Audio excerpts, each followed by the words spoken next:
جلوائے جانا، جلوائے جانا، جلوائے جانا۔ حضرت عبداللہ بن سلام رضی اللہ تعالی عنہ یہ اس وقت اسلام نہیں لائے تھے، مسلمان نہیں ہوئے تھے۔ یہ کہتے ہیں کہ آپ صلی اللہ علیہ وسلم مکہ سے ہجرت کر کے مدینہ تشریف لائے۔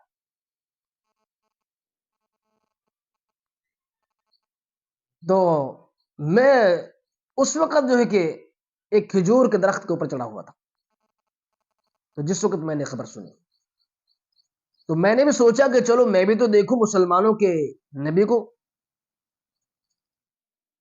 کہ جس کے خلاف لوگوں نے بہت زیادہ پروپیگنڈا کیا ہوا ہے۔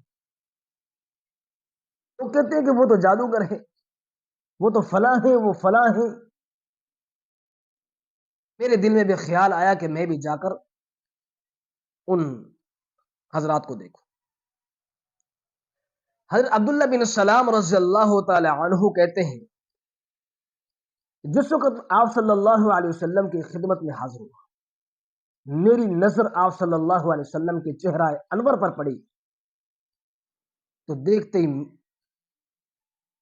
میرے دل نے گواہی دی کہ یہ جھوٹا شخص نہیں ہے، یہ اللہ کے رسول اور سچے نبی ہے۔ اور پھر اس کے بعد آپ صلی اللہ علیہ وسلم نے مدینہ کے لوگوں کو کیا پیغام دیا؟ حضرت عبداللہ بن سلام رضی اللہ تعالیٰ عنہ کہتے ہیں کہ آپ صلی اللہ علیہ وسلم نے سب سے پہلا پیغام یہ دیا کہ یا ایھا الناس، اے لوگوں، ایمان والے نہیں کہا، اے لوگوں، اس کے اندر سارے انسانیت آ گئی۔ افشوا السلام، سلام کو عام کرو، سلام کا رواج ڈالو، سلام کو پھیلاؤ، اس لیے کہ سلام کرنے سے آپس کے اندر محبت پیدا ہوتی، اجر و ثواب ملتا ہے۔ اور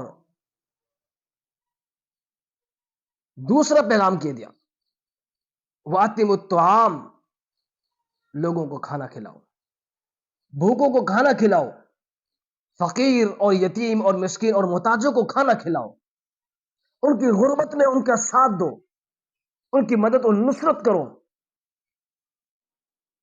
میں حیران ہو گیا کہ کیسا خیر خواہ انسان ہے۔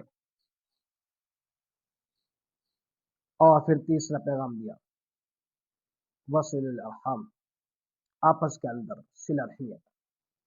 صلہ رحمیہ کرو، محبت کے پیغام دو۔ میں اور زیادہ اس بات کو سن کر متاثر ہوں۔ اور چوتھی بات آپ صلی اللہ علیہ وسلم نے یہ ارشاد فرمائی وصلوا باللیل نعام تدخل الجنت بسلام۔ جس وقت رات کے آخری حصے میں لوگ سارے سو رہے ہوں تو اٹھ کر چند رکعات نماز تہجد کی ادا کر، تدخل الجنت بسلام، سلامتی کے ساتھ جنت میں داخل ہو۔ حضرت عبداللہ بن سلام رضی اللہ تعالی عنہ فرماتے ہیں کہ میں اس پیغام کو دیکھ کر، اس پیغام کو سن کر بہت زیادہ متاثر ہوا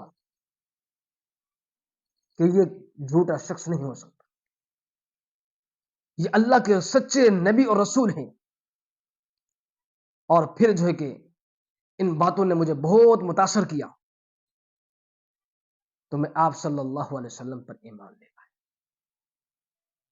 یہ آپ صلی اللہ علیہ وسلم کی تعلیمات، جس کو لوگ سن کر دیکھ کر ایمان لے آئے۔